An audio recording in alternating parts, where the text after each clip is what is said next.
चाहे कितनी भी समस्या जटिल हो, चाहे कितनी भी समस्या जटिल हो, रास्ता निकलता ही है, क्योंकि राज्याध्यक्ष जहां नलिन कुमार कटील हो, man with vision, man with confidence, man with efforts, man with innocence, यही है हमारे आदरणीय राज्याध्यक्ष नलिन कुमार कटील जी। मैं उनका भी आपकी तहे दिल से स्वागत करता हूं तालियों के साथ।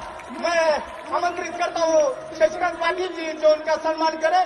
हमारे मुख्यमंत्री जी, जब भी ये मुख्यमंत्री होते हैं तो कर्नाटक में खुशहाली होती है, इसलिए सारा कर्नाटक उनको राजा हुली कहते हैं।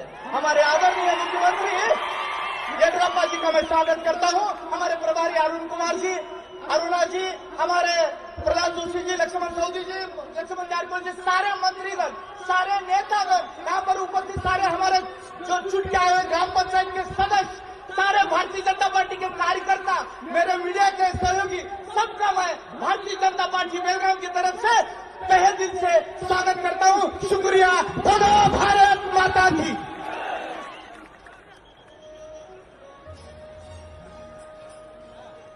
ಸುಮಾರು 82,000ಕ್ಕಿಂತ ಹೆಚ್ಚು ಗ್ರಾಮ ಪಂಚಾಯತ್ ಸದಸ್ಯರಿರುವಂತಹ ಕರ್ನಾಟಕ ರಾಜ್ಯದಲ್ಲಿ 45,000ಕ್ಕಿಂತ ಹೆಚ್ಚು ಗ್ರಾಮ ಪಂಚಾಯತ್ ಸದಸ್ಯರು ಭಾರತೀಯ ಜನತಾ ಪಕ್ಷದ ಕಾರ್ಯಕರ್ತರು ಇವತ್ತು ಆರಿಸಿ ಬಂದಿದ್ದಾರೆ. ಅವರ ಸನ್ಮಾನ ಮಾಡುವಂತ ಇವತ್ತಿನ ಈ ಕಾರ್ಯಕ್ರಮ ಸನ್ಮಾನ್ಯ ಅಮಿತ್ ಶಾ ಜಿ ಅವರು ಮತ್ತು ವೇದಿಕೆ ಮೇಲೆ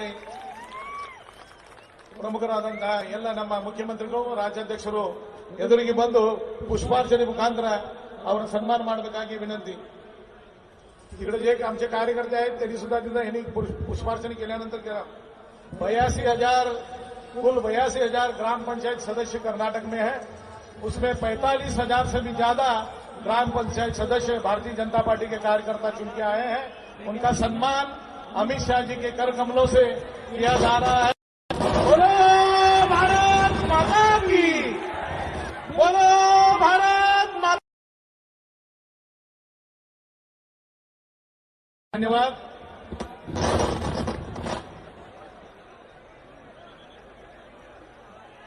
ಈಗ ತಮ್ಮನ್ನೆಲ್ಲರನ್ನು ಉದ್ದೇಶಿಸಿ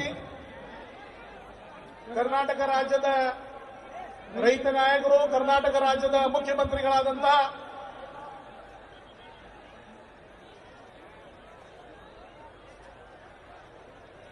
ಈಗ ತಮ್ಮನ್ನು ಉದ್ದೇಶಿಸಿ ಕರ್ನಾಟಕ ರಾಜ್ಯದ ಯುವಕರ ಕಣ್ಮಣಿ, ಸಂಘಟನಾ ಚತುರ, ನಮ್ಮ ರಾಜ್ಯಾಧ್ಯಕ್ಷರಾದಂತಹ ನಳಿನ್ ಕುಮಾರ್ ಕಟೀಲ್ ಅವರು ತಮ್ಮನ್ನು ಉದ್ದೇಶಿಸಿ ಮಾತನಾಡಬೇಕಾಗಿ ವಿನಂತಿ.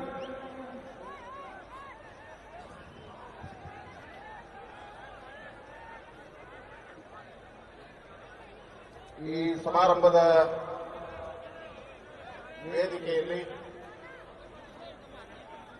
ಕವಿ ಉಲ್ಲೇಖವನ್ನು ಮಾಡ್ತಾನೆ. ನುಡಿದಂತೆ ನಡೆದವನ ಅಡಿಗೆನ್ನ ನಮನ, ನುಡಿದಂತೆ ನಡೆದವನ ಅಡಿಗೆನ್ನ ನಮನ ಅನ್ನುವ ಹಾಡಿಗೆ ಅನ್ವರ್ಥನಾಮರಾಗಿರ್ತಕ್ಕಂಥ ಈ ದೇಶದಲ್ಲಿ ಭಾರತೀಯ ಜನತಾ ಪಾರ್ಟಿ 3 ವಿಚಾರಧಾರೆಯಿಂದ ಹಿಡ್ಕೊಂಡು ಬಂದಿತ್ತು.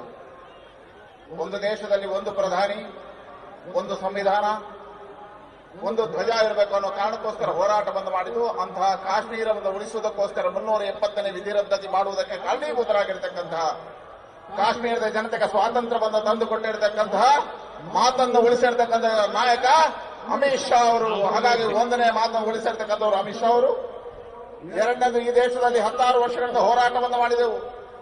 ಅಯೋಧ್ಯೆಯಲ್ಲಿ ಪ್ರಭು ಶ್ರೀರಾಮಚಂದ್ರನ ಮಂದಿರದ ನಿರ್ಮಾಣ, ಅದಕ್ಕೋಸ್ಕರ ನಾವು ಘೋಷಣೆಗಳನ್ನು ಹಾಕಿದೆವು.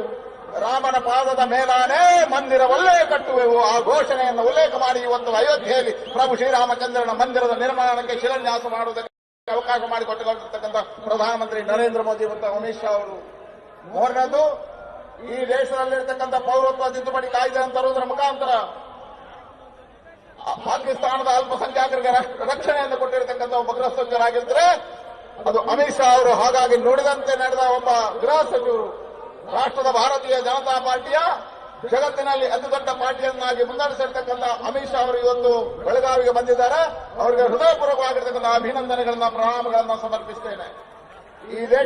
ಈ ರಾಜ್ಯದ ರೈತರ ಹೋರಾಟಗಾರರಾಗಿ, ಮಣ್ಣಿನ ಮಗನಾಗಿ 16 ಜನ ಅಭಿವೃದ್ಧಿ ಕಾರ್ಯವನ್ನು ಮಾಡಿದ ಜನಮಾನಸದ ನಾಯಕರಾಗಿರ್ತಕ್ಕಂಥ ಸನ್ಮಾನ್ಯ ಮುಖ್ಯಮಂತ್ರಿ ಯಡಿಯೂರಪ್ಪನವರೇ, ಈ ರಾಜ್ಯದ ಪ್ರಭಾರಿಗಳು ನಮ್ಮೆಲ್ಲ ಹಿರಿಯರಾಗಿರ್ತಕ್ಕಂಥ ರಾಷ್ಟ್ರೀಯ ಪ್ರಧಾನ ಕಾರ್ಯದರ್ಶಿಗಳಾಗಿರ್ತಕ್ಕಂಥ ಅರುಣ್ ಸಿಂಗ್ ಅವರೇ, ನಮ್ಮ ಕೇಂದ್ರದ ಸಚಿವರಾಗಿರ್ತಕ್ಕಂಥ ಪ್ರಹ್ಲಾದ್ ಜೋಶಿ ಅವರೇ, ವೇದಿಕೆಯ ಮೇಲೆ ಉಪಸ್ಥಿತರಿರ್ತಕ್ಕಂಥ ಎಲ್ಲ ಮಂತ್ರಿಮಂಡಲದ ಸದಸ್ಯರೇ, ಪಾರ್ಟಿಯ ಅನ್ಯಾನ್ಯ ಜವಾಬ್ದಾರಿಗಳನ್ನು ಹೊತ್ತ ಪ್ರಮುಖರೇ, 16 ವರ್ಷಗಳಿಂದ ಭಾರತೀಯ ಜನತಾ ಪಾರ್ಟಿಯ ವಿಚಾರಧಾರೆಯನ್ನು ಮನೆ ಮನೆಗಳಲ್ಲಿ ಬೆಳಗಿಸಿ ಕಮಲವನ್ನು ಅರಳಿಸಿರ್ತಕ್ಕಂಥ ಎಲ್ಲ ದೇವದುರ್ಲಭ ಕಾರ್ಯಕರ್ತ ಬಂಧುಗಳಿಗೂ ಅಭಿನಂದನೆಗಳು, ಪ್ರಣಾಮಗಳು. ಇಲ್ಲಿ ಸೇರಿರ್ತಕ್ಕಂಥ ಎಲ್ಲ ಚುನಾಯಿತ ಪ್ರತಿನಿಧಿಗಳಿಗೆ ಅಭಿನಂದನೆಗಳು. ಮಾಧ್ಯಮದ ಮಿತ್ರರೇ, ಈ ಬಾರಿಯ ಗ್ರಾಮ ಪಂಚಾಯತ್ ಚುನಾವಣೆಯಲ್ಲಿ ಭಾರತೀಯ ಜನತಾ ಪಾರ್ಟಿ ಅಭೂತಪೂರ್ವವಾಗಿರ್ತಕ್ಕಂಥ ಸಾಧನೆಯನ್ನು ಮಾಡಿದೆ. ಈ ಬಾರಿ ಗ್ರಾಮ ಪಂಚಾಯತ್ ಚುನಾವಣೆಗೆ ಸಾಮಾನ್ಯ ಕಾರ್ಯಕರ್ತ ನಾಯಕನಾಗಬೇಕು ಅನ್ನತಕ್ಕಂಥ ಭಾವನೆಯಿಂದ ಗ್ರಾಮ ಪಂಚಾಯತ್ ಚುನಾವಣೆಯನ್ನ ಭಾರತೀಯ ಜನತಾ ಪಾರ್ಟಿ ಸವಾಲಾಗಿ ಸ್ವೀಕಾರ ಮಾಡಿತು.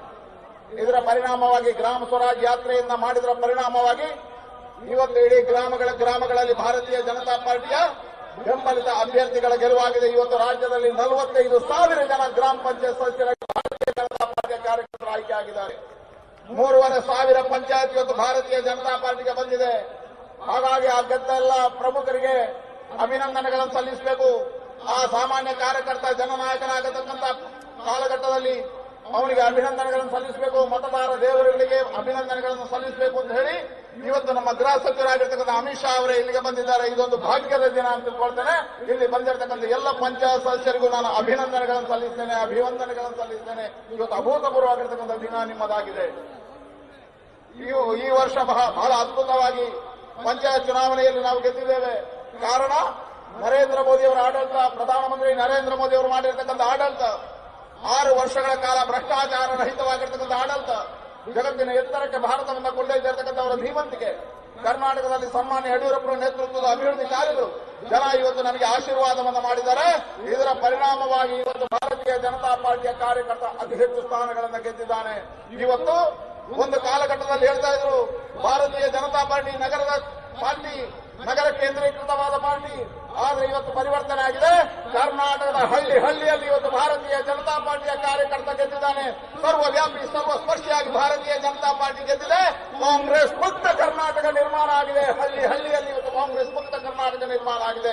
ಭಾರತೀಯ ಜನತಾ ಪಾರ್ಟಿ ಅಭೂತಪೂರ್ವವಾಗಿರ್ತಕ್ಕಂಥ ಗೆಲುವಾಗಿದೆ. ಈ ಗೆಲುವಿನ ಕಾರಣಕ್ಕೋಸ್ಕರ ಮುಂದಿನ ದಿನಗಳಲ್ಲಿ ಜಿಲ್ಲಾ ಪಂಚಾಯತ್ ತಾಲೂಕು ಪಂಚಾಯತ್ ಚುನಾವಣೆಗಳನ್ನು ನಾವು ಎದುರಿಸಬೇಕು. ಅಭೂತಪೂರ್ವವಾಗಿರ್ತಕ್ಕಂಥ ಗೆಲುವು ಜಿಲ್ಲಾ ಪಂಚಾಯತ್ ತಾಲೂಕು ಪಂಚಾಯತ್ಗಳಲ್ಲಿ ನಮ್ಮದಾಗಬೇಕು. ಮುಂದಿನ ದಿನಗಳಲ್ಲಿ ವಿಧಾನಸಭಾ ಚುನಾವಣೆ 2023 150 ಸ್ಥಾನಗಳನ್ನು ಭಾರತೀಯ ಜನತಾ ಪಾರ್ಟಿ ಗೆಲ್ಲಬೇಕು ಅನ್ನತಕ್ಕಂಥ ಆಶಯದಿಂದ ಇವತ್ತಿನಿಂದ ನಮ್ಮ ಸಂಕಲ್ಪಗಳಾಗಬೇಕು. ಆ ಸಂಕಲ್ಪಕ್ಕೆ ಪ್ರೇರಣೆ ಶಕ್ತಿಯನ್ನು ತುಂಬುವುದಕ್ಕೋಸ್ಕರ ಇವತ್ತು ಅಮಿತ್ ಶಾ ಅವರು ಬಂದಿದ್ದಾರೆ. ಅವರ ನಮ್ಮ ಪ್ರೇರಣೆಯನ್ನು ಪಡೆಯೋಣ. ನಿಮಗೆ ಮತ್ತೊಮ್ಮೆ ನರೇಂದ್ರ ಮೋದಿ ಅವರ ನೇತೃತ್ವದಲ್ಲಿರ್ತಕ್ಕಂಥ ಸರ್ಕಾರಕ್ಕೆ ಸನ್ಮಾನ್ಯ ಮುಖ್ಯಮಂತ್ರಿ ಯಡಿಯೂರಪ್ಪರ ನೇತೃತ್ವದ ಸರ್ಕಾರದ ಸಾಧನೆಗಳನ್ನು ಮನೆ ಬಾಗಿಲಿಗೆ ತಲುಪಿಸುವಂತ ಕಾರ್ಯ, ಅದರ ಜೊತೆಗೆ ನಮಗೆ ಅಭಿನಂದನೆಗಳನ್ನು ಸಲ್ಲಿಸಲಿಕ್ಕೆ ಬಂದಿರತಕ್ಕಂಥ ಮತ್ತು ಅಮಿತ್ ಶಾ ಅವರಿಗೆ ಮತ್ತೊಮ್ಮೆ ಅಭಿನಂದನೆಗಳನ್ನು ಸಲ್ಲಿಸ್ತಾ ನಿಮಗೆಲ್ಲರಿಗೂ ಮತ್ತೊಮ್ಮೆ ಅಭಿನಂದನೆ ಮತ್ತು ಪ್ರಣಾಮಗಳನ್ನು ಸಲ್ಲಿಸ್ತೇನೆ. ಜೈ ಭಾರತ್ ಮಾತಾ ಕಿ, ಭಾರತ್ ಮಾತಾ ಕಿ, ಭಾರತ್ ಮಾತಾ ಕಿ. ಈ ಜನಸೇವಕ ಸಮಾವೇಶವನ್ನು ಉದ್ದೇಶಿಸಿ ರೈತ ನಾಯಕರು, ಕರ್ನಾಟಕದ ಕಣ್ಮಣಿ, ನಮ್ಮೆಲ್ಲರ ನಾಯಕರಾದಂತಹ ರಾಜ್ಯದ ಮುಖ್ಯಮಂತ್ರಿಗಳಾದಂತಹ BS ಯಡಿಯೂರಪ್ಪನವರು ತಮ್ಮನ್ನು ಉದ್ದೇಶಿಸಿ ಮಾತನಾಡಬೇಕಾಗಿವೆ.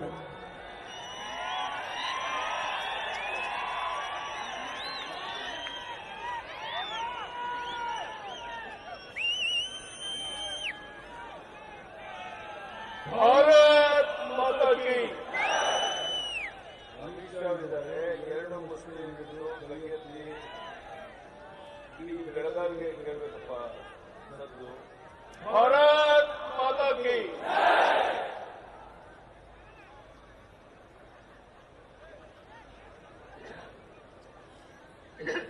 ಕೇಂದ್ರದ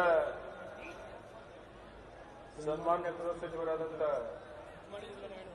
ಅಮಿತ್ ಶಾ ಜಿಯವರೇ, ಪಕ್ಷವನ್ನ ರಾಜ್ಯದ ಉದ್ದಗಲಿಗೆ ಓಡಾಡಿ ಈ ಗ್ರಾಮ ಪಂಚಾಯಿತಿ ಚುನಾವಣೆಯಲ್ಲಿ ಈ ಯಶಸ್ಸಿಗೆ ಕಾರಣಕರ್ತರಾದಂಥ ರಾಜ್ಯಾಧ್ಯಕ್ಷ ನಳಿನ್ ಕುಮಾರ್ ಕಟೀಲ್ ಅವರೇ, ರಾಜ್ಯ ಪ್ರಭಾರಿಗಳಂತ ಮಾನ್ಯ ಅರುಣ್ ಸಿಂಗ್ ಅವರೇ, ರಾಜ್ಯ ಸಹ ಪ್ರಭಾರಿಗಳಂತ ಶ್ರೀಮತಿ ಅರುಣಾರವರೇ, ಗೃಹ ಸಚಿವರಾದಂಥ ಬಸವರಾಜ ಬೊಮ್ಮಾಯಿ ಅವರೇ, ಉಪಮುಖ್ಯಮಂತ್ರಿಗಳಾದಂತಹ ಗೋವಿಂದ ಕಾರಜೋಳ ಅವರೇ, ಇನ್ನೊಬ್ಬ ಉಪಮುಖ್ಯಮಂತ್ರಿಗಳಾದಂತಹ ಲಕ್ಷ್ಮಣ ಸವದಿ ಅವರೇ, ಭಾಜಪ ರಾಷ್ಟ್ರೀಯ ಪ್ರಧಾನ ಕಾರ್ಯದರ್ಶಿ ಮಾನ್ಯ ಸಿ ಟಿ ರವಿ ಅವರೇ, ಕೇಂದ್ರದ ಸನ್ಮಾನ್ಯ ಸಚಿವರಾದಂತಹ ಪ್ರಹ್ಲಾದ್ ಜೋಶಿ ಅವರೇ, ಸಚಿವರಾದಂತಹ ಸಿ ಪಾಟೀಲ್ ಅವರೇ, ಪ್ರಭು ಶ್ರವಣ್ ಅವರೇ, ಉಮೇಶ್ ಕತ್ತಿ ಅವರೇ, ಶಶಿಕಲಾ ಜೊಲ್ಲೆ ಅವರೇ, ಜಗದೀಶ್ ಶೆಟ್ಟರ್ ಅವರೇ, ಹೇಮಂತ್ ಪಾಟೀಲ್ ಅವರೇ, ಸಂಸದರಾದ ಅಣ್ಣಾ ಸಾಹೇಬ್ ಅವರೇ, ಭಾರತೀಯ ಜನತಾ ಪಾರ್ಟಿಯ ವೇದಿಕೆ ಮೇಲಿರುವಂತ ಎಲ್ಲ ಪದಾಧಿಕಾರಿಗಳೇ, ಗ್ರಾಮ ಪಂಚಾಯಿತಿ ಚುನಾವಣೆಯಲ್ಲಿ ಇಷ್ಟು ದೊಡ್ಡ ಸಂಖ್ಯೆಯಲ್ಲಿ ಗೆದ್ದು ಬಂದು ಇಲ್ಲಿ ಸೇರಿರುವಂತಹ ಆತ್ಮೀಯ ನಮ್ಮೆಲ್ಲ ಒಂದು ಭಗಿನಿಯರೇ, ಮಾಧ್ಯಮದ ಸ್ನೇಹಿತರೆ, ಹೇಳಕ್ಕೆ ತಾವೆಲ್ಲ ಇಲ್ಲಿ ಕೊಂತಿದ್ದೀರ. ಇಡೀ ರಾಜ್ಯವೇ ಕೆಚ್ಚು ಬೀಳೋ ರೀತಿಯಲ್ಲಿ ಕಾಂಗ್ರೆಸ್ ಪಕ್ಷ ಜೆಡಿಎಸ್ ನೆಲಸಮಾಗಿ ಗ್ರಾಮ ಪಂಚಾಯಿತಿ ಚುನಾವಣೆಯಲ್ಲಿ ಇಷ್ಟು ದೊಡ್ಡ ಸಂಖ್ಯೆಯಲ್ಲಿ ಆಯ್ಕೆಯಾಗಿ ಈ ಭಾಗದಲ್ಲಿ ಬಂದಿರುವಂತಹ ನಿಮ್ಮನ್ನ ಸನ್ಮಾನ ಮಾಡೋಕ್ಕೆ ಮಾನ್ಯ ಗೃಹ ಸಚಿವ ಅಮಿತ್ ಶಾ ಜಿಯವರೇ ಬಂದಿದ್ದಾರೆ. ಈಗ ತಾನೇ ದಿವಂಗತ ನಮ್ಮ ಸುರೇಶ್ ಅಂಗಡಿಯವರ ಮನೆಗೆ ದಿವಂಗತ ರಾಜು ಚಿಕ್ಕಣ್ಣನವರ ಮನೆಗೆ ಹೋಗಿ ಅವರ ಕುಟುಂಬದವರಿಗೆ ಸ್ವಾಂತನ ಹೇಳಿ ಅಮಿತ್ ಶಾ ಜಿಯವರು ನಾವೆಲ್ಲ ಇಲ್ಲಿ ಬಂದಿದ್ದೇವೆ. ಬಂಧುಗಳೇ, ನಾನು ನಿಮ್ಮಲ್ಲಿ ಒಂದೇ ಒಂದು ಪ್ರಾರ್ಥನೆಯನ್ನು ಮಾಡುವಂತಹದ್ದು, ನಿಮ್ಮೆಲ್ಲರ ಶ್ರಮದಿಂದ ಈ ಭಾಗದಲ್ಲಿ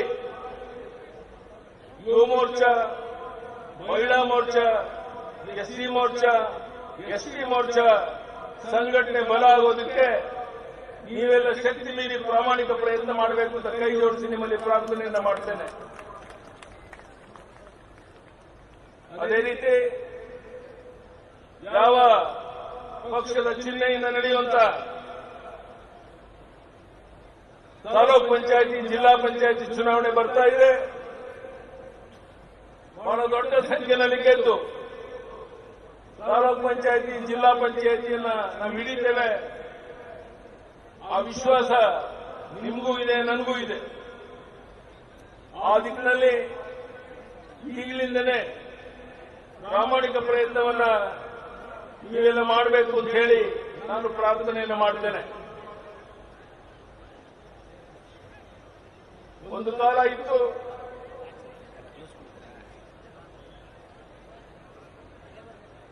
ಹಣದ ಬಲದಿಂದ, ಹೆಂಡದ ಬಲದಿಂದ, ತೋಡು ಬಲದಿಂದ, ಅಧಿಕಾರ ಬಲದಿಂದ ಚುನಾವಣೆಯಲ್ಲಿ ಗೆದ್ದೇವೆ ನಮ್ಮ ಭ್ರಮೆನಲ್ಲಿ ಇದ್ರು ಕಾಂಗ್ರೆಸ್ನವರು. ಆದರೆ ಮೊನ್ನೆ ನಡೆದ ಉಪಚುನಾವಣೆಯಲ್ಲಿ 15 ವಿಧಾನಸಭಾ ಕ್ಷೇತ್ರದ 12 ವಿಧಾನಸಭಾ ಕ್ಷೇತ್ರ ನಿಮ್ಮೆಲ್ಲರ ಆಶೀರ್ವಾದ ನಮಗೆ ಗೆದ್ದಿರುವಂತಹದ್ದು.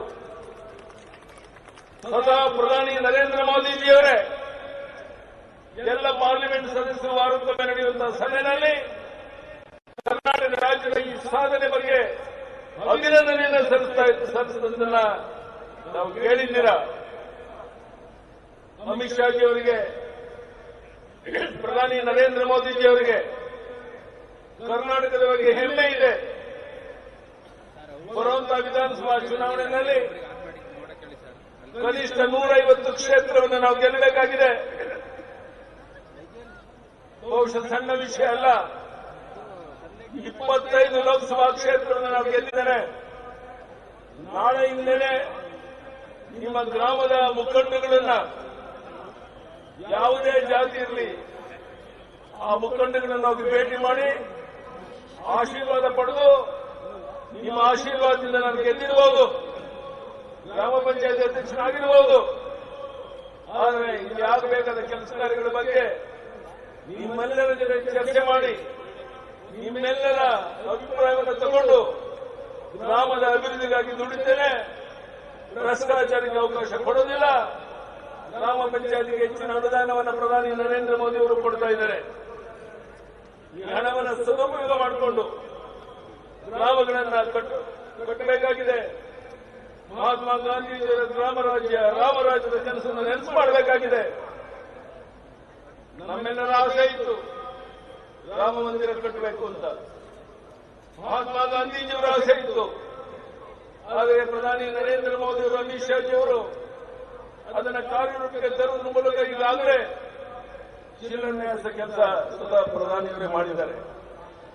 ನಮ್ಮ ಕಾರ್ಯಕರ್ತರು, ಸಾಮಾನ್ಯ ಕಾರ್ಯಕರ್ತರ, ಕೂಲಿ ಕಾರ್ಯಕರ್ತರು ಹೋದಾಗ, ಮನೆ ಹತ್ರ ಹೋದಾಗ ರಾಮ ಮಂದಿರಕ್ಕೆ ಕಾಣಿಕೆ ಬೇಕು ಅಂತ ಕೇಳಿದಾಗ ಕೂಲಿ ಮಾಡಲು ಸಹ 200-500 ರೂಪಾಯಿ ಕೊಟ್ಟರು ಅಂತ ಅದನ್ನ ಇದೆಲ್ಲ ಪ್ರತ್ಯಕ್ಷ ನೋಡಿದ್ದೀರ. ಈ ರೀತಿ ರಾಮ ಮಂದಿರ ಆಗಬೇಕು ಅನ್ನುವಂತ ಕನಸು ನೆನಸಾಗ್ತಿರುವಂತ ಒಂದು ಒಳ್ಳೆಯ ಕಾಲದಲ್ಲಿ ನಾವಿದ್ದೇವೆ. ಇದಕ್ಕಾಗಿ ಬರುವಂತ ದಿವಸಗಳಲ್ಲಿ ನಾವೆಲ್ಲ ಶ್ರಮ ಹಾಕಿ ಸಂಘಟನೆಯನ್ನು ಬಲಪಡಿಸೋದ್ರ ಮೂಲಕ ಬರುವಂತ ಯಾವುದೇ ಚುನಾವಣೆ ಇರಬಹುದು. ನಾನೊಂದು ಮಾತನ್ನು ಹೇಳ್ತೇನೆ, ಈ ಲೋಕಸಭಾ ಚುನಾವಣೆಯಲ್ಲಿ ನಾವು ದಿವಂಗತ ಸುರೇಶ್ ಅಂಗಡಿ ಅವರಿಗೆ ಏನಾದರೂ ಋಣ ತೀರಿಸಬೇಕು ಅಂತಿದ್ರೆ ಅಂತ ಒಬ್ಬ ವ್ಯಕ್ತಿಯನ್ನು ನಾವು ಕಳ್ಕೊಂಡು ತಬ್ಬಲಿಯಾಗಿದ್ದೇವೆ. ಈ ಲೋಕಸಭಾ ಚುನಾವಣೆಯಲ್ಲಿ ಯಾರೇ ಅಭ್ಯರ್ಥಿಯಾದರೂ 1-2.5 ಲಕ್ಷದಕ್ಕಿಂತ ಹೆಚ್ಚಿನ ಅಂತರದಲ್ಲಿ ಗೆಲ್ಲಿಸ್ತೇವೆ. ಕೈ ಎತ್ತಿ ನೋಡೋಣ ಸರಿ, 2.5 ಲಕ್ಷಕ್ಕೂ ಹೆಚ್ಚಿನ ಅಂತರದಲ್ಲಿ ಗೆಲ್ಲಿಸಬೇಕು. ಆಗ ಮಾತ್ರ ನಾವು ಸುರೇಶ್ ಅಂಗಡಿ ಅವರಿಗೆ, ರಾಜು ಚಿಕ್ಕಣ್ಣ ಅವರಿಗೆ ಶ್ರದ್ಧಾಂಜಲಿಯನ್ನು ಅರ್ಪಿಸಂತಾಗುತ್ತೆ. ಆ ಕೆಲಸವನ್ನು ತಾವೆಲ್ಲ ಮಾಡಬೇಕು ಅಂತ ಹೇಳ್ತಾ, ಇನ್ನೂ 2 ಕಾರ್ಯಕ್ರಮ ಇರೋದ್ರಿಂದ ಹೆಚ್ಚು ಸಮಯವನ್ನು ತಗೊಳ್ಳೋದಿಲ್ಲ. ಸರ್ಕಾರ ಅನೇಕ ಸಂಕಷ್ಟದಲ್ಲಿ ಸಿಕ್ಕಿದ್ರು ಸಹ ಹಿರೇಮಠವರು ಸಹ ಸಂಘಟನಾ ಕಾರ್ಯದರ್ಶಿ ಅವರು ಸಹ ತಿಳ್ಕೊಂಡಿದ್ರು. ಅವರು ಕುಟುಂಬದವ್ರನ್ನ ಮಾತನಾಡಿಸಿ ಬಂದಿದ್ದೇವೆ. ಇವತ್ತು ಭಾರತೀಯ ಜನತಾ ಪಾರ್ಟಿ ರಾಜ್ಯದಲ್ಲಿ ಬೆಳೆಯೋದಕ್ಕೆ ಎಲ್ಲ ರೀತಿಯ ಒಳ್ಳೆಯ ವಾತಾವರಣ ಇದೆ. ದಯಮಾಡಿ ನೀವೆಲ್ಲ ಒಟ್ಟಾಗಿ ಸೇರಿ ಸಂಘಟನೆಯನ್ನು ಬಲಪಡಿಸೋ ಕಡೆ ಶಕ್ತಿ ಮೀರಿ ಪ್ರಾಮಾಣಿಕ ಪ್ರಯತ್ನವನ್ನು ಮಾಡಬೇಕು. ನಿಮ್ಮ ಮೂಲಕ ತಾಲೂಕ್ ಪಂಚಾಯತಿ, ಜಿಲ್ಲಾ ಪಂಚಾಯತಿ ಗೆಲ್ಲೋದಕ್ಕೆ ಸಹಕಾರ ನಾವು ನೀಡಬೇಕು. ನಮ್ಮ ನಳಿನ್ ಕುಮಾರ್ ಕಟೀಲ್ ಅವರು ರಾಜ್ಯದ ಉದ್ದಗಲಿಗೆ 6 ಬಾರಿ ಸುತ್ತಿ ಸಂಘಟನೆಯನ್ನು ಬಲಪಡಿಸೋದ್ರ ಮೂಲಕ ಈ ಗ್ರಾಮ ಪಂಚಾಯತಿ ಚುನಾವಣೆಯಲ್ಲಿ ಈ ದೊಡ್ಡ ಗೆಲುವಿಗೆ ಕಾರಣಕರ್ತರಾಗಿದ್ದಾರೆ. ನಿಮ್ಮೆಲ್ಲರ ಪರವಾಗಿ ನಳಿನ್ ಕುಮಾರ್ ಕಟೀಲ್ ಅವರಿಗೆ ಅಭಿನಂದನೆಯನ್ನು ಸಲ್ಲಿಸ್ತಾ ಇದ್ದೇನೆ. ಮತ್ತೊಮ್ಮೆ ಇಲ್ಲಿ ಸೇರಿರುವಂತ ನಮ್ಮೆಲ್ಲ ಕಾರ್ಯಕರ್ತ ಬಂಧು ಭಗಿನಿಯರಿಗೆ, ಮಾಧ್ಯಮದ ಸ್ನೇಹಿತರಿಗೆ, ವೇದಿಕೆಯಲ್ಲಿರುವ ಮುಖಂಡರಿಗೆ ವಂದನೆ, ಅಭಿನಂದನೆಯನ್ನು ಸಲ್ಲಿಸಿ ನನ್ನ ಮಾತನ್ನು ಮುಗಿಸ್ತೇನೆ. बोलो भारत माता की, बोलो भारत माता की।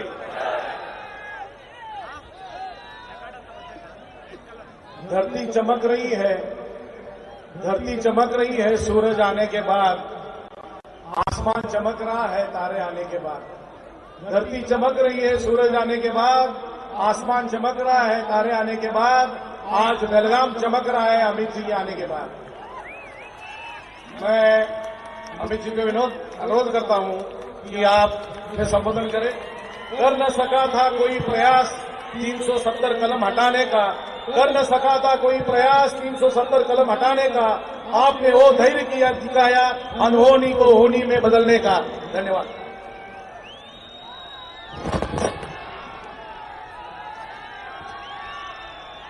मेरे साथ बोलिए, भारत माता की। क्यों भाई, बेलगांव वालों की आवाज को क्या हो गया? इतनी प्रचंड विजय कर भगवा लहरा कर यहां बैठे हो, ऐसे बोलोगे क्या? मेरे साथ दोनों हाथ उठाइए और तालुका जिला पंचायत में विजय का संकल्प का मुट्ठी बींचिए और प्रचंड आवाज से बोलिए, भारत माता की, भारत माता की, भारत माता की। मंच पर उपस्थित भारतीय जनता पार्टी के वरिष्ठ नेता और कर्नाटक के लोकप्रिय मुख्यमंत्री श्रीमान येदियुरप्पा जी, हमारे प्रदेश अध्यक्ष और सांसद श्रीमान नलिन कुमार कटील जी, कर्नाटक के उप मुख्यमंत्री श्रीमान गोविंद कारजोल जी, श्री लक्ष्मण सवदी जी, मेरे मित्र, और केंद्र में कोयला, खदान और पार्लियामेंट्री अफेयर्स ऐसे 3 विभाग जो संभालते हैं, ऐसे भाई प्रहलाद जोशी जी, कर्नाटक सरकार के मंत्री श्री जगदीश शेट्टर जी, राज्यसभा के सांसद, भाजपा के महासचिव और कर्नाटक संगठन के प्रभारी श्रीमान अरुण सिंह जी, राष्ट्रीय उपाध्यक्ष और कर्नाटक की सह प्रभारी डॉक्टर डी.के. अरुणा जी आगे आइए, आपको सब लोग जान ले, एक बार थोड़ा आगे आइए थोड़ा, भाई ताली बजाओ, अरुणा जी हमारी सह प्रभारी बनी है। कर्नाटक के गृह मंत्री श्रीमान मुंबई जी, भारतीय जनता पार्टी के राष्ट्रीय महासचिव, जिन्होंने मंत्री पद छोड़कर भाजपा के संगठन का काम संभाला है, ऐसे भाई सी.टी. रवि जी, श्री रमेश जारकिहोली जी, श्री उमेश कत्ती जी, श्री सुमंत पाटिल जी, श्रीमती शशिकला जोले जी, यहाँ के लोकप्रिय सांसद अन्ना साहब जोले जी, हमारे संगठन मंत्री श्री अरुण कुमार जी, और आज जिनके अभिनंदन के लिए मैं यहाँ दिल्ली से बेलगांव आया हूँ, ऐसे भारतीय जनता पार्टी के हजारों चुने हुए कार्यकर्ता, जिन्होंने एक इतिहास रचा है कर्नाटक में, और भगवा पहनकर मेरे सामने बैठे हैं, वो सभी को मैं बहुत बहुत अभिनंदन करता हूं। और आज बेलगांव के अंदर एक विराट जनसभा के अंदर उपस्थित भारतीय जनता पार्टी के सभी कार्यकर्ता भाइयों बहनों और बेलगांव के सभी मतदाता भाइयों बहनों, मित्रों, सबसे पहले तो मैं आप सभी को मकर संक्रांति की बहुत बहुत शुभकामनाएं देने आया हूं। सूर्य नारायण मकर राशि में संक्रति कर गए हैं। मैं भगवान से प्रार्थना करता हूं कि सूर्य नारायण की ये मकर संक्रांति हमारे देश भर के किसानों के लिए उन्नति, उल्लास और समृद्धि का द्योतक हो जाए। मित्रों, ये कर्नाटक भारत का एक गौरवशाली राज्य है और इसका इतिहास पूरे भारत को प्रेरणा दे पाए इस प्रकार का। आज मैं यहाँ मुंबई कर्नाटक के बेलगांव में बैठा हूँ। मैं जब यहाँ बैठा हूँ तब मेरे बड़ी मल्लम्मा को याद करे बगैर नहीं रह सकता। इन्होंने गौरवपूर्वक अपने पति के बाद अपनी स्वतंत्रता की लड़ाई लड़ी और इनका हसर, उनका वीरता और मक्कमता देखकर शिवाजी महाराज भी दंग रह गए थे।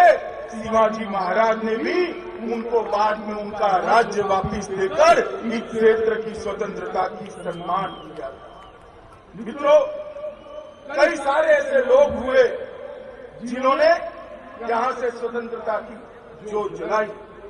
रानी चेन्नम्मा और क्रांतिवीर संगोली रायन्ना, इनको कोई कैसे भूल सकता है। अंग्रेजों के खिलाफ सबसे पहले स्वतंत्रता का आह्वान करने वाले ये दोनों वीर हुतात्मा यही भूमि के थे और उन्होंने ये लड़ाई लड़ी और रायोली संगठन ने भी अपनी जान की आहुति देकर देश के लिए अपना सर्वोच्च न्यौछावर किया। और कोइंसिडेंट देखिए, रायोली संगोली रायन्ना का जन्म 15 अगस्त को हुआ और मृत्यु 26 जनवरी को हुई। ऐसा शायद ही किसी शहीद के नसीब में आया हो। इतने सालों बाद देश आजाद हुआ और देश प्रजासत्ताक बना। दोनों नीतियां संगोली रायन्ना के साथ जुड़ी हुई। मित्रों, आज मैं वो सभी हुतात्माओं को श्रद्धांजलि देना चाहता हूँ। मित्रों, आज मैं यहाँ आया हूँ तो हमारे मित्र सुरेश अंगड़ी जी को कैसे भूल सकता हूं। उनका सदा हंसता हुआ चेहरा, पार्टी के प्रति समर्पण, रेल मंत्री बने तो बहुत बड़ी आशाएं उन्होंने बनाई थी कि सुरेश जी आने वाले दिनों में कर्नाटक के एक दिग्गज नेता बनकर आगे कैरियर बढ़ाएंगे, मगर ईश्वर को मंजूर नहीं था, वो हमारे बीच में नहीं रहे। मैं और येदुरप्पा जी हमारे प्रदेश अध्यक्ष जी अभी उनके घर पर जाकर आए। ऐसे ही श्री रवि हिरेमठ और राजू चिकनगौड़ा जी हमारे बहुत अच्छे कार्यकर्ता, एक संगठन मंत्री और एक जिले का महामंत्री, दोनों नहीं रहे। मैं आज उन लोगों को भी श्रद्धांजलि देता हूं। तो ये पूरा मुंबई कर्नाटक कन्नडिगा और मराठी संस्कृति का एक सुभग सुमेल करने वाला क्षेत्र। भारत की एकता और अखंडता यहीं से घोषित होगी और हिंदुस्तानी संगीत के अंदर इस क्षेत्र के बहुत सारे गायकों ने बहुत बड़ा योगदान दिया है। पंडित सवाई गांधर्व हो, गंगूबाई हो, पंडित बसवराज राजगुरु हो, पंडित कुमार गंधर्व हो और भारत रत्न बलिंदर जोशी, ये सभी ने भी बहुत बड़ा योगदान दिया है। उन सभी को भी मैं आज याद करता हूँ।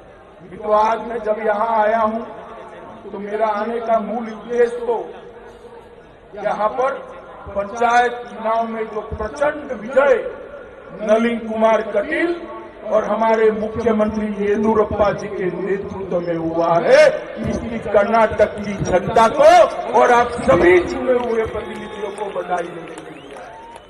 मित्रों, कुल 5670 ग्राम पंचायतों में चुनाव हुआ, इसमें से 3142 अकेले भाजपा ने 55% से ज्यादा ग्राम पंचायत में विजय प्राप्त करी है। मैं आप सभी को कहता हूं कि जनता के आभार के लिए एक बार जोर से ताली बजाकर कर्नाटक की जनता का आभार। कुल 86,183 पंचायतों में से 43,000 से ज्यादा भारतीय जनता पार्टी के कार्यकर्ता चुन कर आए। ये कर्नाटक की जनता का मैं तो बहुत आभारी, क्योंकि मैं जब जब कर्नाटक आया, 14 में भी आया, 19 में भी आया और विधानसभा चुनाव में भी आया, आपने वोट से, कमल से हमारी झोली हमेशा भर दी है। इतना प्यार दिया है मोदी जी को कि इसका कोई ऋण कभी उतार नहीं सकता। और मित्रों, इसी के कारण आज मोदी जी की पूर्ण बहुमत की सरकार देश के अंदर बनी। मित्रों, ढेर सारे विकास के काम हुए, मगर मैं इससे पहले कुछ और चीजें बताना चाहता हूं। नरेंद्र मोदी सरकार ने 70 साल से कई ऐसे मसले थे जिसको कोई छूने की हिम्मत नहीं करता, उसकी ओर देखने की हिम्मत नहीं करती। क्या क्या कहते, आग लग जाएगी, ये हो जाएगा, वो हो जाएगा। कश्मीर के अंदर धारा 370 और 35 से जो कश्मीर को भारत के साथ एक रस होने से रोकती थी, कोई पंडित जवाहरलाल नेहरू से लेकर सरदार मनमोहन सिंह तक किसी ने इसको छूने की हिम्मत नहीं की।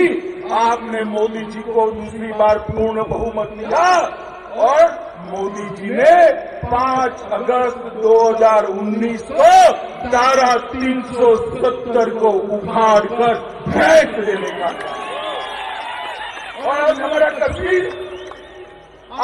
कश्मीर भारत का अभिन्न अंग है और हमारा तिरंगा आसमान को छूते हुए गौरव के साथ कश्मीर के गगन में लहरा रहा।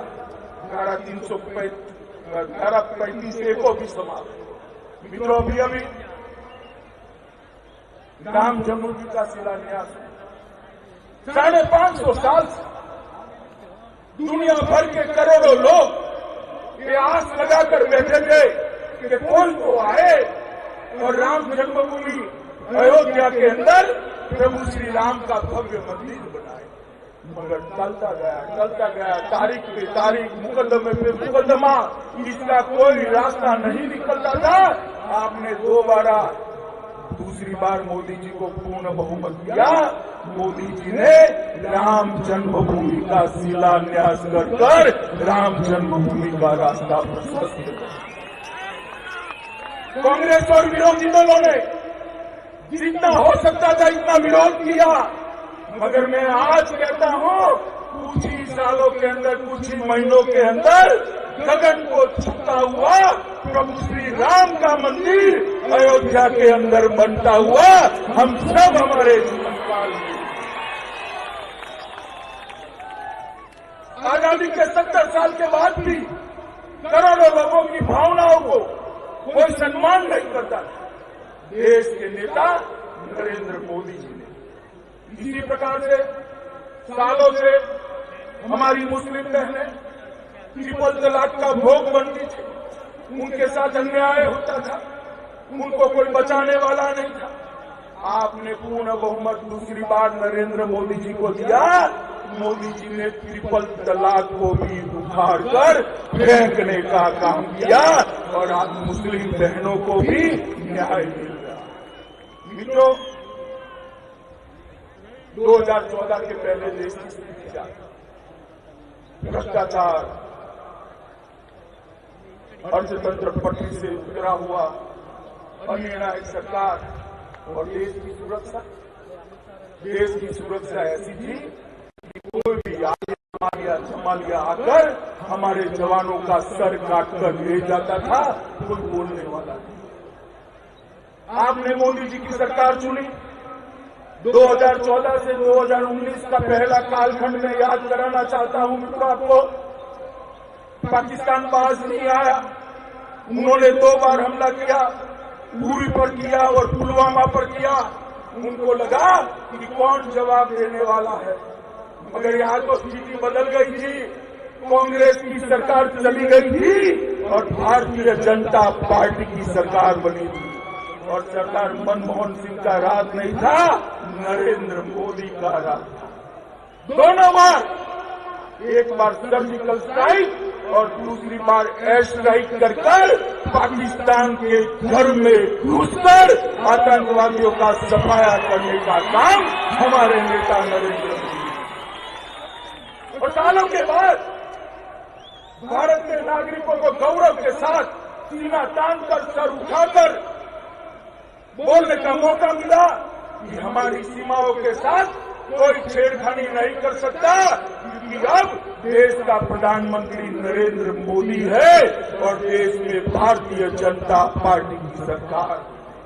मित्रों, नरेंद्र मोदी जी ने विकास के लिए ढेर सारे काम तो किए ही, मगर उसके साथ साथ गरीबी उन्मूलन के लिए भी ढेर सारे काम किए। देश के 60 करोड़ गरीबों के नसीब में बैंक अकाउंट भी नहीं था।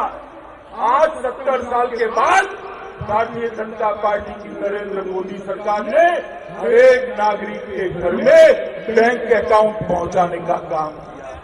मित्रों, ग्रामीण क्षेत्र की गरीब महिला चूल्हा फूंकते फूंकते फेफड़े खत्म हो जाते, मगर उसके लिए गैस को एक स्वप्न था। आज मोदी जी के कारण 13 करोड़ गरीब परिवारों के घर में गैस का सिलेंडर पहुंचाने का काम भारतीय जनता पार्टी के नेता नरेंद्र मोदी ने किया। हर घर में बिजली पहुंचाने का काम किया और 2022 तक देश के हर नागरिक को खुद का घर देने का वादा और इसका अमलीकरण भी नरेंद्र मोदी जी ने किया।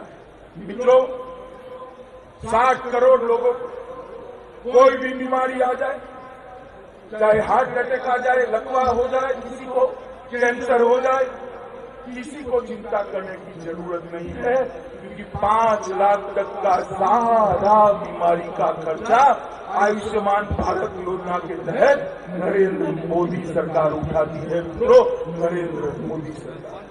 ये गरीबी हटाओ का नारा देने वाले कांग्रेस पार्टी के नेताओं को मैं पूछना चाहता हूं, 4 पीढ़ी से आपने शासन किया, क्यों गरीब महिला के घर में गैस नहीं पहुंचा? क्यों गरीब के घर में शौचालय नहीं पहुंचा? क्यों गरीब के घर में बिजली नहीं पहुंची? क्यों गरीब को घर नहीं मिला? क्यों गरीब के लिए आप आयुष्मान भारत की योजना नहीं लाए? क्योंकि उनको गरीबी नहीं हटानी थी, वो गरीब को हटाना चाहते थे, गरीब को हटाना चाहते। नरेंद्र मोदी जी ने 60 करोड़ गरीबों का भला करने का निर्णय किया। आज उनके जीवन स्तर को उठाने का प्रयास किया है और एक दूसरी टर्म में उन्होंने तय किया है कि 2022 तक हर घर में नल से शुद्ध पीने का पानी पहुंचाने का काम भी ये नरेंद्र मोदी सरकार पूरा करने वाली है। मित्रों, मैं आप सभी को यही कह रहा हूं कि 12 लाख करोड़ के घपले घोटाले भ्रष्टाचार करने वाली कांग्रेस सरकार की जगह आप नरेंद्र मोदी जी की सरकार लाए और देश के अंदर 6 ही साल में, 6.5 साल में परिवर्तन होने लगा। दुनिया में देश का सम्मान बढ़ा, देश की सुरक्षाओं को सुनिश्चित किया गया, देश की सीमाओं को सुरक्षित किया गया। और मित्रों, नरेंद्र मोदी जी ने हमें एक और नारा दिया है, आत्मनिर्भर भारत। हम सब भारत के लोग, 130 करोड़ लोग अगर भारत में बनी हुई चीजों का उपयोग करते हैं, इसका संकल्प लेते हैं, तो मैं आपको कहना चाहता हूं मित्रों, दुनिया की टॉप मोस्ट इकोनॉमी में भारत का नंबर ऑटोमेटिक आ जाएगा, कुछ और करने की जरूरत नहीं। मित्रों, मोदी जी ने जो आत्मनिर्भर भारत का नारा दिया है, इसके लिए हम सब ने संकल्प लेना पड़ेगा और साथ में मोदी जी ने $5 ट्रिलियन इकोनॉमी का भी लक्ष्य हमारे सामने रखा है। इसके साथ साथ ई ग्राम स्वराज और ई वित्तीय प्रणाली, हर गांव को कंप्यूटर से जोड़ना। जब मोदी जी का राज आया तब सिर्फ 100 ही गांव, इतने बड़े देश में सिर्फ 100 गांव, 6.5 लाख गांव में से 100 गांव ब्रॉडबैंड से जुड़े थे। आज लगभग 1,32,000 से ज्यादा पंचायतें ब्रॉडबैंड से जुड़ी हुई है और वो दिन दूर नहीं है कि हर गांव ब्रॉडबैंड से जुड़ जाएगा। कॉमन सर्विस सेंटरों की संख्या 3 लाख से पार करेगी और कई सारे युवा इसके माध्यम से अपनी रोजगारी प्राप्त कर रहे हैं। मित्रों, इतना बड़ा कोरोना का संकट आया, दुनिया भर में चर्चा थी कि भारत जैसे देश का क्या हो, 130 करोड़ की आबादी और हमारा स्वास्थ्य का इंफ्रास्ट्रक्चर भी ठीक नहीं है। परंतु मोदी जी के नेतृत्व में सबसे कम लोगों की विश्व में मृत्यु होने वाले देशों में भारत की गिनती की जाती है और सबसे ज्यादा मरीज अच्छे होकर अपने घर के अंदर वापिस पहुंचने का काम भी नरेंद्र मोदी ने किया। और मोदी जी ने अब दुनिया का सबसे बड़ा वैक्सीनेशन का प्रोग्राम, टीकाकरण का कार्यक्रम हाथ में लिया। बड़े कांग्रेस वाले टीके पर सवाल उठा, अरे भाई आप कुछ कर नहीं सकते, वो तो हम जानते हैं, सिर्फ आप विरोध कर सकते हो, मगर कोई कर रहा है, इसको क्यों रोकते हो? मैं देश की जनता को विश्वास दिलाने आया हूं, हमारे ही देश में बने हुए दोनों टीके पूर्णतः सुरक्षित है। मोदी जी ने स्वयं इसकी निगरानी से ये पूरे टीकाकरण के कार्यक्रम का आयोजन किया है। मित्रों, कांग्रेस की बातों में मत आना, जिसका नंबर आए डिसिप्लिन तरीके से टीका लगाकर अपने आप को कोरोना से मुक्त करने का काम करिएगा। देखते देखते देखते पूरा देश कोरोना के भय से मुक्त हो जाएगा। इस प्रकार से भारत कोरोना के खिलाफ एक सुरक्षा कवच भी बना देगा। मित्रों, कोरोना के काल के अंदर सिर्फ कर्नाटक के अंदर प्रधानमंत्री गरीब कल्याण योजना के तहत 16 लाख मैट्रिक टन चावल और 38,000 मैट्रिक टन तूर दाल और 63,000 मैट्रिक टन चना वितरित गया। हर गरीब के घर में अनाज पहुंचे, खाना पहुंचे, उसकी चिंता की गई। 15 लाख मैट्रिक टन चावल, 2 लाख मैट्रिक टन रागी और 10,000 मैट्रिक टन ज्वार और 40,000 मैट्रिक टन और चावल, ये नेशनल फूड सिक्योरिटी एक्ट के तहत अलग से बांटे गए। येदुरप्पा जी ने ऑटो रिक्शा टैक्सी चालकों के लिए 5,000 रुपये का मुआवना घोषित किया। लगभग 2.16 लाख लाभार्थियों को सीधा इनके बैंक अकाउंट में भेजा। लगभग मक्का किसानों को 5,000 रुपये की वित्तीय सहायता दी गई और फूलों, सब्जी और फलों के उत्पादकों को 25,000, 15,000 और 15,000 की वित्तीय सहायता देने का काम किया। मित्रों, ये सब के माध्यम से कर्नाटक के अंदर कोरोना काल को हम सफलता से पार करें। मैं हमारे मुख्यमंत्री श्रीमान येदुरप्पा जी को मन से बधाई देना चाहता हूं कि इनके नेतृत्व में कर्नाटक ने कोरोना के खिलाफ बहुत अच्छे तरीके से लड़ाई लड़ी। मोदी जी ने भी येदुरप्पा जी की सराहना की और कहा कि येदुरप्पा जी के अनुभवी नेतृत्व के अंदर कोरोना के खिलाफ लड़ाई लड़ने का काम बहुत अच्छी तरीके से हुआ है। मित्रों, लगभग राज्य में 30 जिलों में 150 ITI का अपग्रेडेशन कर्नाटक सरकार कर रही है। पहला खिलौना क्लस्टर, खिलौने हम चीन से लाते थे, मगर अब कर्नाटक के बेंगलुरु के पास कोप्पल के अंदर सबसे पहला खिलौना क्लस्टर बन रहा है। हम सभी को आनंद होना चाहिए कि कोप्पल के खिलौने पूरे देश भर के बालक खेलेंगे और चीन से खिलौना लाने की हमें कोई जरूरत नहीं रही। कई अस्पतालों को अपग्रेड किया गया है। कोरोना काल के अंदर ही सिर्फ 1,000 से अधिक बेड जोड़कर अस्पतालों को अपग्रेड किया गया। लगभग 4,000 बढ़ाई गई है। स्मार्ट सिटी योजना को बहुत अच्छे तरीके से लागू किया गया है। कलबुर्गी और बिदर हवाई अड्डे का संचालन शुरू कर दिया गया है। 9 चिन्हित जिलों को चीन के साथ प्रतिस्पर्धा करने के लिए हम तैयार कर रहे हैं और सौर ऊर्जा और पवन ऊर्जा में 14,924 मेगावाट की हमने क्षमता प्राप्त की है और स्टेट ग्रुप सोलर इंडेक्स में कर्नाटक पूरे देश भर में पहले। मित्रों, ये कांग्रेस वाले जो है हमेशा भारतीय जनता पार्टी का विरोध करना और कुछ न कुछ प्रेस लेंगे।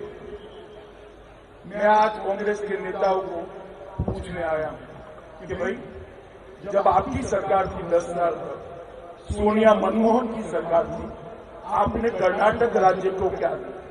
इसका हिसाब भाई देना चाहिए या नहीं देना चाहिए? कर्नाटक की जनता को बताओ जरा, देना चाहिए या नहीं देना चाहिए?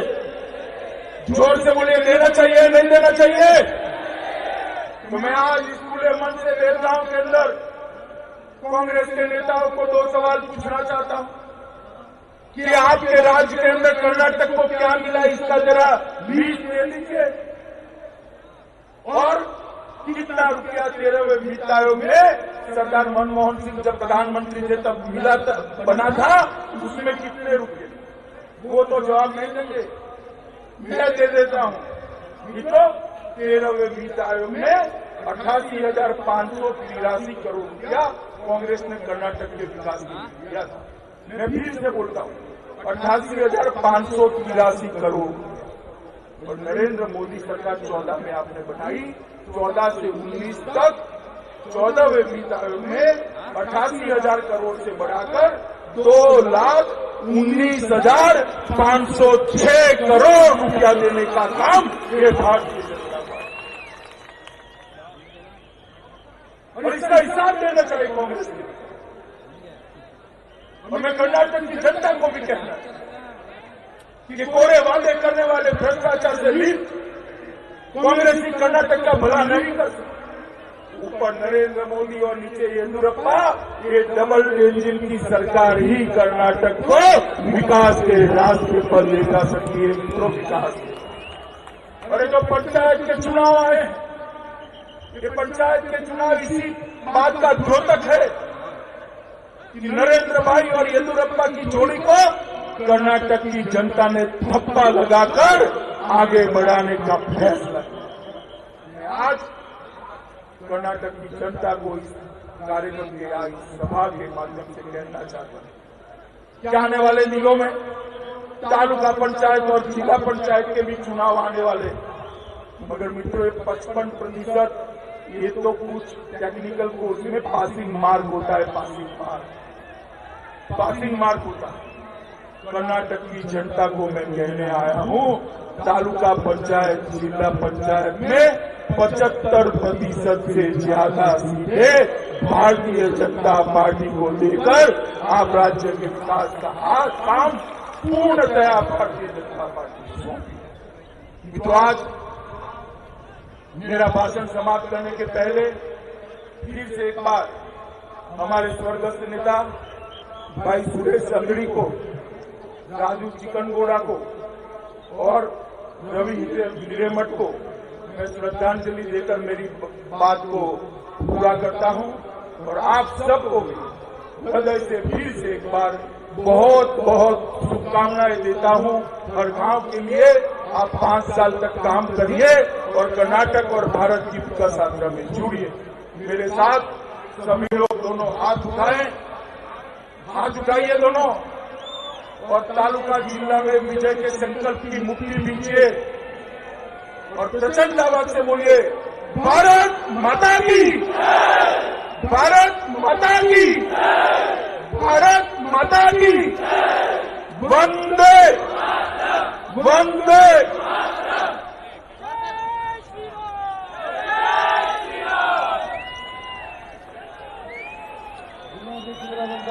ನಿರ್ಲಿ ಅವರಿಂದ ನಿರ್ಲಿ ಅವರ